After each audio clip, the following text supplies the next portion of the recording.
Hello and welcome back, everyone. Now that we know the basics of accountancy, we can step into the world of finance. Now, wait, I know what you are thinking. You would say, Harsh, why should I invest? I'd rather keep my money to myself. It's risky to invest. I might lose my money. But no, wait. I'll give you three basic reasons on why should we invest. And in the next 10 minutes, I'll convince you why investing is better option. The very first point is losing value. Now, before coming to the point, I would like to explain your concept of CPI.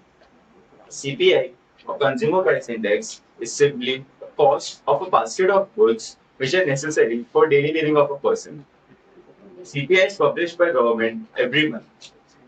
Here we have two CPI numbers of August 1947 and August 2020, which are 22.5 and 59.92 respectively. Now, what does this mean?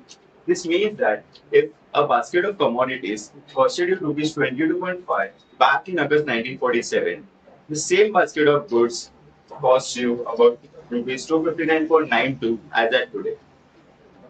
So this is a more than a tenfold jump in the cost of goods.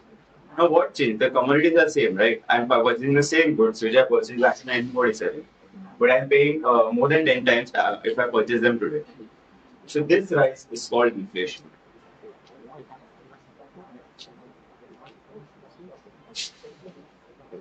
Inflation is simply put is a cost of raise in the cost of living. Now, what does this mean?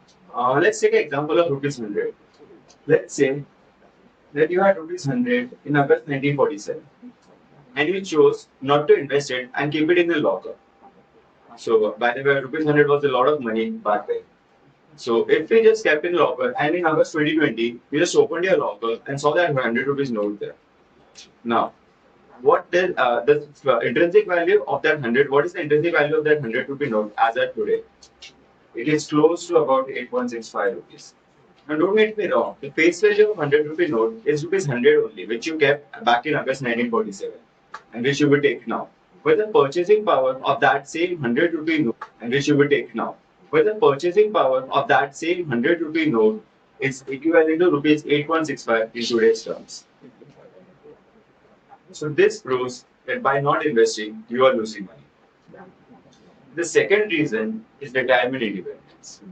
Now, everyone has to retire one day and spend time with your friends and family.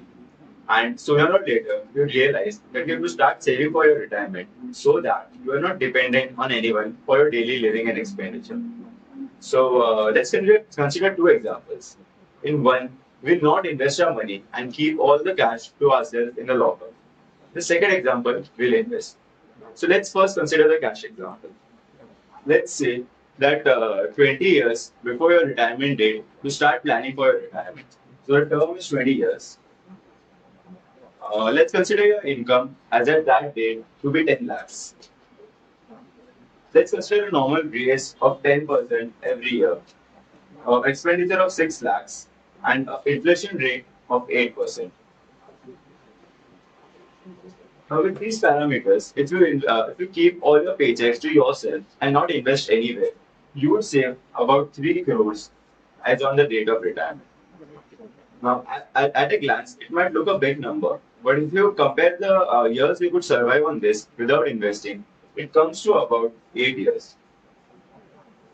Yes, only 8 years. Now, this is a very alarming number, right? Even if you consider your retirement age to be 60 and forecast 20-25 years after retirement, that comes to about 85 years. But this money will only survive you till 68 years. After that, what? Right. Yeah, it is a scary situation to be in. Now let's keep all the parameters same and let's invest our money at a 10% every year rate. So our investment yields 10% every year. Now, keeping all the parameters same, as on the retirement date, we'll have about 6.5 crores in our investments. That is more than double of what you'll have if you keep it in cash. And not only that, even this money will yield to interest year on year. So this in the investment scenario, even if you increase your expenditure from what you had in the last year of your retirement, you could easily survive 25 to 30 years on this purpose. So it is utmost important to invest your money wisely to plan your retirement. So let's plan our independent retirement. The third reason is growing your funds. It is imperative to invest your funds to meet your future goals, be it buying a car, buying a home, for your further studies, or for any other nature. It is really important to invest your funds to meet your financial goals. Through investing, you can grow your funds. So let's invest smart. Reasons on why should we invest. And I hope now you understand how important investing is in our lives. So catch you in next video. Thanks.